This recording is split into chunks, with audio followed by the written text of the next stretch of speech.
അതുപോലെ ഇപ്പം സുരേഷ് ഗോപി ഈ നടന്റെ കാര്യം പറഞ്ഞപ്പോൾ സുരേഷ് ഗോപി വിജയിച്ചത് ബി.ജെ.പിക്ക് വലിയ സമാധാനമായിരുന്നു. പക്ഷെ എങ്കിൽ പോലും സുരേഷ് ഗോപി എന്ന ആളോടുള്ള ഒരു സ്നേഹമോ കരുതലോ ഒക്കെ കുറയുന്നത് പോലെ ഫീൽ ചെയ്യുന്നുണ്ട് ആളുകൾക്ക്. കാരണം അദ്ദേഹം ചെയ്യുന്ന ചില പ്രവർത്തനങ്ങളുണ്ട്. അല്ലെങ്കിൽ അദ്ദേഹം സഡൻലി പ്രതികരിക്കുന്നതാണ്. അദ്ദേഹത്തെ അറിയുന്ന പലരും പറഞ്ഞിട്ടുള്ളത് ശുദ്ധ മനുഷ്യനാണ്. പക്ഷെ എന്നാൽ പോലും അദ്ദേഹം പെട്ടെന്ന് മുൻചുണ്ടി കാണിക്കാറുണ്ട് എന്നുള്ളത്. അത് ആളുകളിൽ ഒരു നെഗറ്റീവ് ഇമ്പാക്ട് ഉണ്ടാക്കുന്നതായിട്ട് ഫീൽ ചെയ്യുന്നില്ലേ? കുറച്ച് കാര്യങ്ങൾ കൂടി ശ്രദ്ധിക്കണം അദ്ദേഹം എന്ന് തോന്നുന്നില്ലേ? രണ്ട് മൂന്ന് തരത്തിലാണ്. കാരണം വെച്ച് കഴിഞ്ഞാൽ ഒരു വ്യക്തി ജയിച്ച് ഒരു സ്ഥാനത്ത് എത്തിക്കഴിഞ്ഞാൽ സ്വാഭാവികമായിട്ട് മനുഷ്യൻ്റെ സംഭവം എന്താണ്, ആ പുള്ളി എങ്ങനെ വലിച്ച് താഴെയിടാൻ നോക്കും. അതിപ്പോൾ ട്രംപ് ജയിച്ചാലും മോഡി ജയിച്ചാലും സുരേഷ് ഗോപി ജയിച്ചാലും നാളെ ഇനി വേറെ ആര് ജയിച്ചാലും അത് എപ്പോഴും അങ്ങനെയാണ്.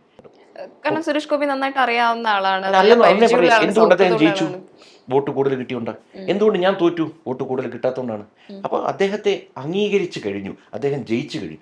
ജയിച്ചു കഴിയുമ്പോൾ പിന്നെന്താണ്, ആ അദ്ദേഹത്തെ പറ്റി നല്ലത് എഴുതൂ, അതിന് പകരം എന്ത് വെച്ചാൽ നെഗറ്റിവിറ്റി വരും. തെറ്റല്ല, കാരണം അദ്ദേഹം റിയാക്ട് ചെയ്യുന്നൊരു മനുഷ്യനാണ്.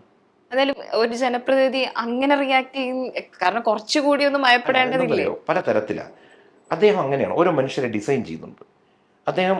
ഞാനിപ്പോൾ ഒരു കലാകാരനാണ്ട്, ഞങ്ങളെല്ലാവരും കുറച്ച് ഇമോഷണൽ ആയിരിക്കും.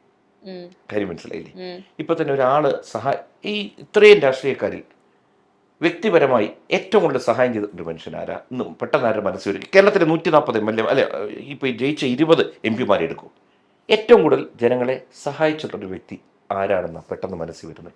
ഉം, സുരേഷ് ഗോപിയുടെ പേരിൽ വേറെ ആരെങ്കിലും വരുമോ? അതുകൊണ്ട് ഞാൻ ചോദിച്ചത്. കാരണം ഉം.